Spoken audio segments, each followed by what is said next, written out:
नमस्कार, स्वागत है आप सभी का एनएमएफ न्यूज में। मैं हूं आपके साथ शाफनी पटनायक। सीजेपी प्रोटेस्ट के दौरान कई सारे झड़प देखने को मिली, कई सारे तस्वीरें सामने। नए उत्तर प्रदेश में आज बड़े बड़े उद्योगों को ही बढ़ावा नहीं दिया जा रहा, छोटे छोटे कारीगरों और हस्तशिल्पियों को भी आर्थिक रूप से आत्मनिर्भर बनाया जा रहा है, क्योंकि ये नए भारत का आत्मनिर्भर यूपी है, जहां कभी उपेक्षा का दंश झेलने वाले लाखों कुम्हारों को मुख्यमंत्री माटी कला रोजगार योजना के तहत मुफ्त सोलर चौक, आधुनिक टूल किट, तालाबों से मुफ्त मिट्टी निकालने की छूट, 10 लाख रुपए तक वित्तीय सहायता देकर सीधे बाजारों से जोड़ा जा रहा है, जिससे अब त्योहारों में चीनी सामान नहीं स्वदेशी दिए जगमगा रहे हैं और ओडीओपी के तहत वैश्विक मंच भी दिया जा रहा है। तो वहीं दूसरी तरफ यूपी खादी एवं ग्रामोद्योग बोर्ड के माध्यम से ग्रामीण युवाओं और महिलाओं को स्वरोजगार के लिए सब्सिडी और बिना गारंटी लोन मिल रहा है। दोना पत्तल उद्योग, जैविक शहद और खादी को आधुनिक फैशन से जोड़कर ब्रांड यूपी के रूप में स्थापित किया जा चुका है। इतना ही नहीं, टेक्सटाइल और गारमेंट सेक्टर में यूपी नया हब बन चुका है।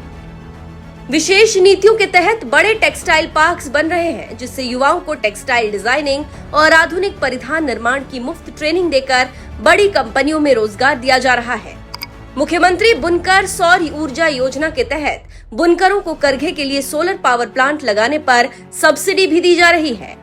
यानी माटी से लेकर परिधान तक आज हर कारीगर, हर बुनकर गर्व से कह रहा है, हम आत्मनिर्भर हैं, हम नए भारत का नया उत्तर प्रदेश है। इस दौरान आपको बताते कि सीजेपी संस्थापक अभिजीत दीपके ने अपना अनशन भी तोड़ा। सोमवार को उन्होंने अपना अनशन तोड़ा। हालांकि कुछ देर बाद उन्होंने फिर एक बार इसे जारी रखने की भी बात कही, लेकिन इस दौरान एक तस्वीर काफी ज्यादा वायरल हो रही है और सवाल ये पूछा जा रहा है इंटरनेट पर कि आखिर अभिजीत दीपके का अनशन किसने तोड़ा? वो आदमी कौन था जिसने अभिजीत दीपके को पानी पिलाया था? तो अब कहा यह जा रहा है कि जिस आदमी ने उनका अनशन तोड़ा उसका कनेक्शन राहुल गांधी से है।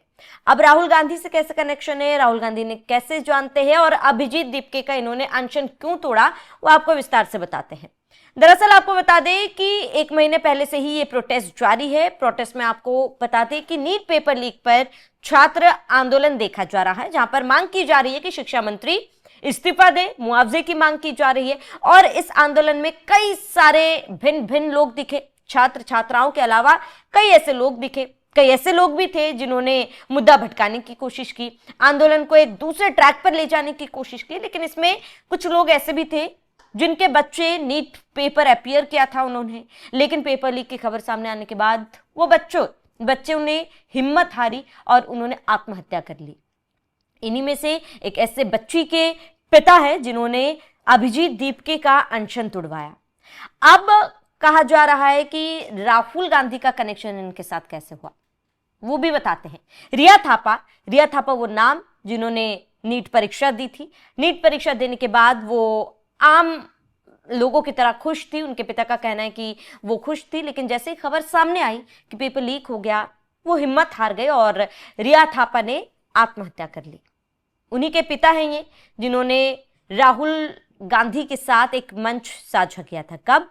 जब राहुल गांधी उत्तराखंड पहुंचे थे, छात्रों की गूंज कार्यक्रम का आयोजन किया गया था। इस दौरान रिया थापा के पिता को स्टेज पर बुलाया गया। राहुल गांधी ने उन्हें पूरी तस्वीर साझा करने के लिए कहा कि किस तरीके से ये घटना हुई, कैसे रिया हिम्मत हारी, उनके क्या इमोशंस थे। वो बताते हुए रिया के पापा फूट फूट कर रो भी पड़े थे, जिन्हें राहुल गांधी ने शांत कराया था। राहुल गांधी ने उन्हें चुप कराया था और तब से वो तस्वीरें भी वायरल हुई थी, जिसके बाद वो सीजेपी प्रोटेस्ट में भी आए थे और यही वो व्यक्ति है जिन्होंने अभिजीत दीपके का अनशन तुड़वाया था, फास्ट तुड़वाया था। अब इसको लेकर आपको बता दें कि लगातार जो तस्वीरें सामने आई, अभिजीत दीपके का अनशन तोड़ा गया, उसके बाद लाठीचार्ज हुई, आंसू गैस के गोले ताके गए, प्रदर्शनकारियों को रोकने की कोशिश की गई। उनकी मांग थी कि वो संसद मार्च करे, संसद भवन तक जाए, उन्हें जाने की इजाजत दी जाए, लेकिन दिल्ली पुलिस ने पहले से ही इसको अनुमति नहीं दी थी। भारी संख्या में बच्चे, स्टूडेंट्स, लोग वहां पर जुटे हुए थे।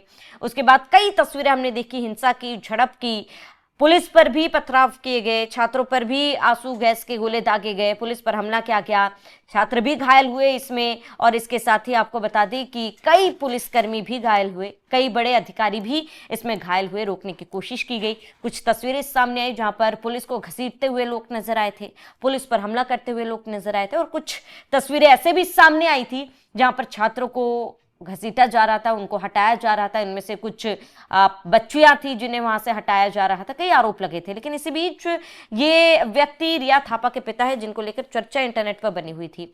अब राहुल गांधी ने उनको सांत्वना दी, उनका ढांढस बंधाया, जिसके बाद वायरल हो रहा था। लेकिन इस पर कई विपक्षी पार्टियों का भी रुख सामने आया है। इस पर प्रियंका गांधी ने क्या कहा, अखिलेश यादव ने क्या कहा, जरा वो सुनिए। मैम, छात्रों पे जिस तरीके से शक्ति प्रदर्शन हुआ है, इट्स रिडिकुलस। हमारे ही बच्चे हैं, देश का भविष्य है, ये संसद उन्हीं का है, किसी की जागीर नहीं है। अरे यार कुछ मतलब जेन्युइन समस्या है। हम सब, राहुल जी कितने समय से इस समस्या को रेज कर रहे हैं, इसके बारे में बात कर रहे हैं। हम सब कह रहे हैं डिस्कस करो, एजुकेशन प्रॉब्लम्स हैं, बड़े बड़े इश्यूज हैं, आप डिस्कस करने के लिए राजी नहीं है। और बच्चों पे आप टीयर गैस कर रहे हो और उनकी पिटाई कर रहे हो, किस लिए? बच्चे हैं हमारे। क्या राम अखिलेश जी, आज जो है सीजेपी के मसला है, राम मंदिर के मसला भी है, क्या आप लोग आज मुद्दे को उठाएंगे? देखिए, इतिहास अगर हम पलटे हैं तो विदेशी लुटेरों ने मंदिर लूटे थे, विश्वविद्यालय तोड़े थे, आंदोलनकारियों को प्रताड़ित किया था। आज वही भाजपा कर रही है। भाजपा सरकार नहीं, अहंकार की तरह काम कर रही है। अहंकार है उनके अंदर। कम से कम बच्चों की बात तो सुननी चाहिए थी। नीट में इतना बड़ा घोटाला हुआ, घपला हुआ, आज भी लोग सवाल खड़े कर रहे हैं। तो कैसी सरकार है? क्या यही अमृतकाल है? अभी हम लोग विचार करेंगे, विचार करेंगे अभी हम। अब आपको बता दें कि लगातार विपक्षी अगर कहे तो जब से सोनम वांगचुक मैदान में आए, जब से उन्होंने धरना प्रदर्शन शुरू किया, अनशन शुरू किया, तब से विपक्षी पार्टी एक्टिव हुई। उससे पहले कहीं पर भी ये नेता सीजेपी के साथ खड़े होते हुए, पूरे दम के साथ मुखर होकर सामने आते हुए कोई भी नजर नहीं आया था। दावे किए जा रहे थे, छात्रों का साथ देने की भी बात कही जा रही थी, लेकिन बीच बीच में ये नेता गायब हो जा रहे थे। ये जो राहुल गांधी, जिन्होंने छात्रों की गूंज कार्यक्रम का आयोजन किया था, वो वहां पर पेरेंट्स का ढांढस बंधा रहे थे। देखिए, इस प्रोटेस्ट में कई ऐसे अराजक तत्व थे, कई ऐसे लोग थे जिन्होंने अपने बच्चों को खोया है, अपनी मांग को लेकर, दुख को लेकर, पीड़ा को लेकर वो इस आंदोलन में शामिल हुए थे। कुछ लोग तो सही थे, वाकई में वो अपना दुख लेकर आए थे, लेकिन कुछ ऐसे अराजक तत्व भी थे जो माहौल बिगाड़ने की कोशिश कर रहे थे। अब ऐसे में अगर जाहिर सी बात है, एक दुखी इंसान, आप अगर मदद का हाथ बढ़ाते हैं, साथ देते हैं, तो वो आपका साथ लेगा ही, आपका स्वागत भी करेगा। ऐसा ही कुछ इस प्रोटेस्ट में भी देखने को मिला। राहुल गांधी, जो पहले कुछ समय पहले कहा कि वो छात्रों के साथ है, फिर अचानक से 20-22 दिन के लिए वो गायब हो गए। कहा जा रहा था कि वो हमेशा की तरह वर्ल्ड टूर पर निकल गए। फिर उसके बाद वो अचानक से आए, उन्होंने छात्रों की गूंज कार्यक्रम किया, कुछ लोगों को शामिल किया। उसके बाद सीजेपी प्रोटेस्ट में वीडियो जारी कर उन्होंने इस पूरे प्रोटेस्ट को लेकर फिर एक बार सरकार पर निशाना साधा। प्रियंका गांधी ने भी सवाल उठाया, अखिलेश यादव ने भी। लेकिन इन तमाम चीजों के बीच में एक तस्वीर भी काफी ज्यादा वायरल हुई, वो है डिंपल यादव की। ये लोग नेता बयान दे रहे थे, खिलाफ में बयानबाजी कर रहे थे, लेकिन डिंपल यादव उस भीड़ में उन बच्चों के साथ खड़ी थी, जिसको लेकर सोशल मीडिया में तारीफ हो रही है कि ये वो लोग हैं, कुछ लोग जो एक तरफ बयानबाजी करते हैं, वीडियो जारी कर देते, दूर से बैठ के ये राग अलापते हैं कि हम बच्चों के साथ हैं, लेकिन डिंपल यादव वाकई में वहां पर जो भी प्रोटेस्टर्स थे उनके साथ खड़ी थी, जो घायल थे उनकी मदद कर रही थी, वो फील्ड में उतरी थी। तो ये साथ देना होता है। ऐसे में तमाम चीजों के बीच डिंपल यादव के इस कदम की लोग काफी ज्यादा सराहना कर रहे हैं। एक और राहुल गांधी पर सवाल उठा रहे हैं कि केवल वीडियो जारी कर देने से क्या समर्थन देना हो जाता है, क्यों वो मैदान में नहीं आए, क्यों वो मैदान में नहीं उतरे। और वहीं दूसरी ओर अभिजीत दीपके का अनशन तोड़ने वाला कौन था, ये बहुत बड़ा सवाल जो ट्विटर पर वायरल हो रहा था कि आखिर वो कौन थे और इनका राहुल गांधी के साथ कनेक्शन कैसे था, क्या था, क्यों था, वो भी हमने आपको बताया। बहरहाल इस वीडियो को लेकर आपका क्या कहना है हमें कमेंट कर जरूर बताएं। साथ ही बने रहिए एनएमएफ न्यूज के साथ।